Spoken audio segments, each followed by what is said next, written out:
So starting with the halo movement, the way we do this is we're going to hold the kettlebell upside down, and the halo basically, you're going to create a box past the kettlebell, nice and close behind the head, like so, okay?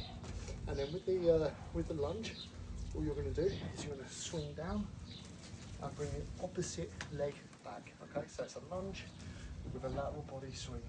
And we're going to come up into another halo and swing.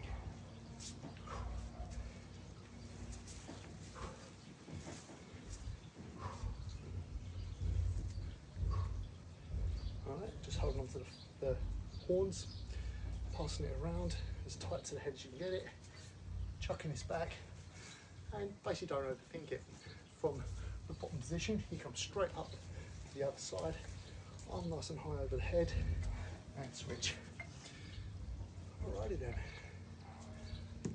Next exercise is clean and press into windmill.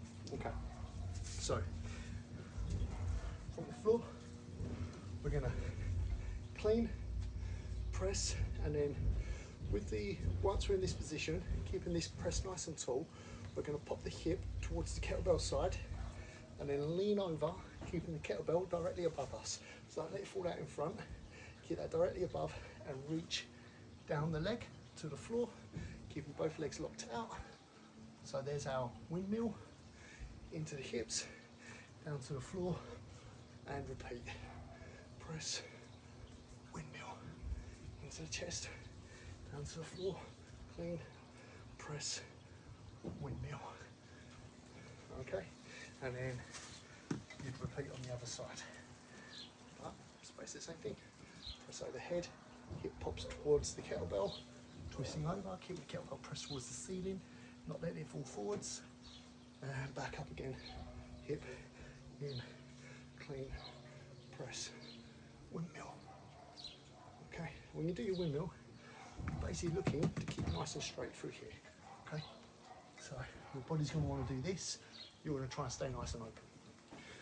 Alright, next exercise, swing lunge. Okay, this one people find oddly difficult to get going, but in essence it's a kettlebell swing just with a slight lunge on either side. Okay, so the hard part of this is the timing. You can't really do it slow, you have to kind of just get it basically. So to start off with, get your swing going, okay, and then at the apex, as you start to swing up, so here, this point here, just as you start to swing up, at the apex you're going to be in your lunge. Okay, and to start off with, I would advise just literally taking a tiny little step back. So even if you just keep it low,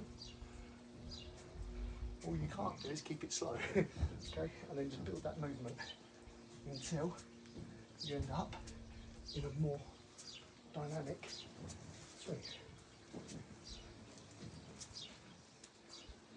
Okay, and you can actually do that when you get tired as well, so you can start really low and long, and when you start to fatigue, just shorten the stance up a little bit, keep the swing a little bit lower, and it gives you a little bit more time, I suppose, to switch, because you're not going all the way down and having to get all the way back up again.